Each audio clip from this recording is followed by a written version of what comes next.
Welcome to the Gary Lynch Show with me, Gary Lynch. It's where I talk about news, gossip and stuff from around the world that pique my interest and I just want to share with you today. The first thing I want to talk about is Scottish Independence, the voting system that's going on right now, and it closes tonight at 10 o'clock, so if you haven't already voted, go get yourself down there, start voting.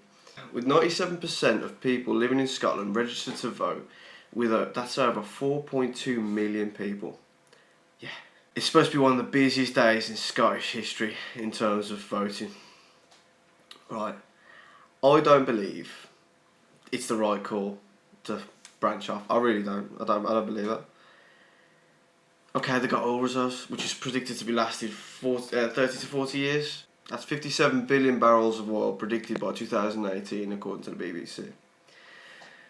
But what's your other game plans when that runs out? You've got no defence plans. We've no idea what's going on with the borders. We've no idea about anything with the EU or what's Scotland going to do. It's just a big, we don't like the English, we want to be independent, which, you know what, I get it. I get it, you want to be Scottish, you want to be independent, fair enough. But it doesn't work out. This Alex Salmond, I believe he's full of shit, to be quite honest. He's brainwashing people just to get into the back of their heads about the whole like racism, or we're better than the English, whatever. I don't care about what people look like, where they're from, whatever, as long as they sound the same, right? If these people vote yes, right, and they branch off from England, Scotland, separate, okay, fair enough. What we're going to do, borders, defence. I mean, we had Russia a couple of months ago sniffing round the top of Scotland, and a warship had to be chased off, didn't it? I just think you're going to fucking regret it. If you vote yes, you will fucking regret it. I might be wrong, and I hope I'm wrong. I hope I am wrong. But okay, next up is a 3D printer that prints humans-like skin. Wow. This was run by the James Dyson Foundation, where they ran a contest for people to design something that solves a problem, and I think that solves a problem, to be quite honest. With over 600 entries from 18 different countries, we've narrowed it down to the top 5, with that being one of them.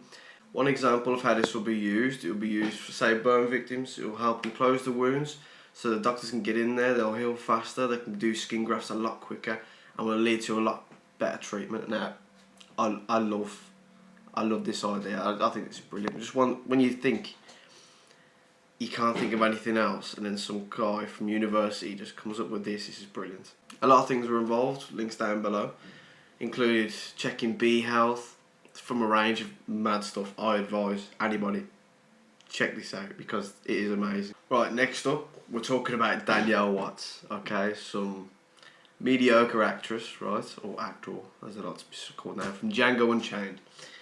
Was in the news today because she was shagging her boyfriend in her car, and when the police got called on her, she didn't like it, and she cried racism. That is the fucking bottom line. I don't care what anyone says. Bitch got caught. Bitch got fucking caught. End of. TMZ have pictures of her outside in her car with the door open, legs out, as you do, like, you know what I mean? She was straddling her boyfriend. Pictures blatantly show, with a lot of witnesses claiming that even someone went down to tell her to please stop having sex outside their office. How embarrassing for you, love. And you carried on. I mean, you carried on after. So you forced them no choice to call the cops, right? But this isn't even the best bit.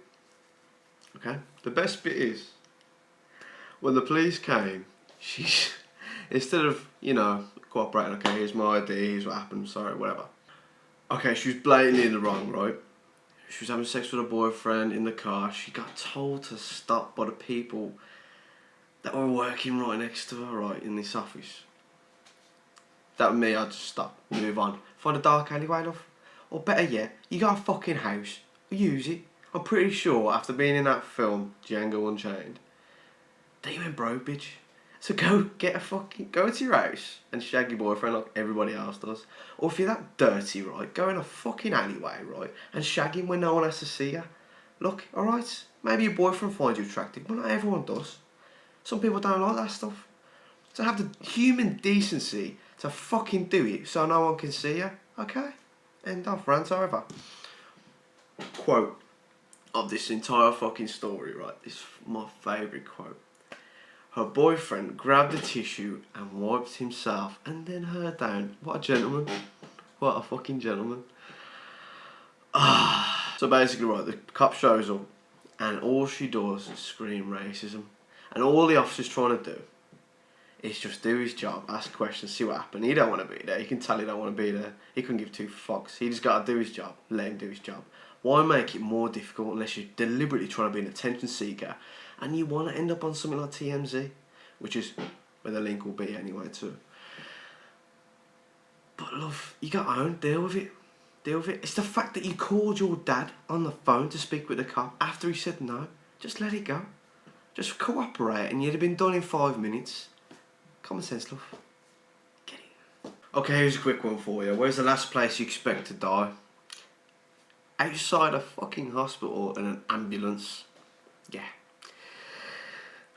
Reported today on Sky News website, a patient dies waiting in an ambulance outside a hospital for 40 minutes. 40 minutes outside in an ambulance just waiting to get into the hospital.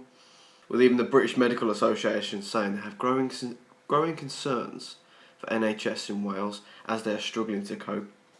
Do something about it then. There's no good saying, oh yeah, we've got a problem after people die. Get a plan, get it together, and do something about it.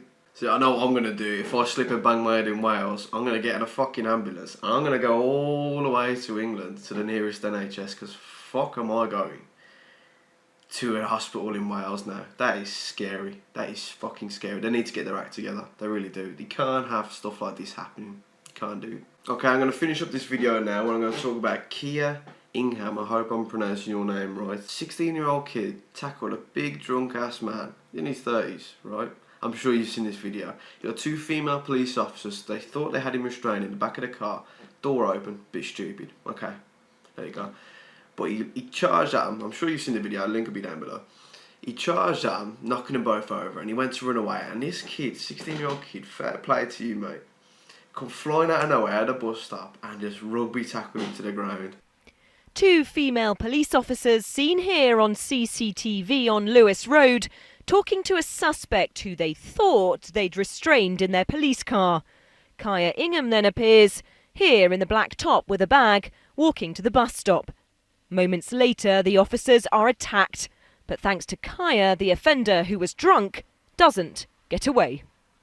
He looked aggressive. He looked like he knew where he was going to go. And that's it. If you like this video, please like and subscribe. If you've got any suggestions, you're always welcome in the comments down below. I always read them. This is a brand new show and it will take time to grow, but I appreciate your patience, and of course my camera equipment will be upgrading soon as well, so please, please, please bear with me.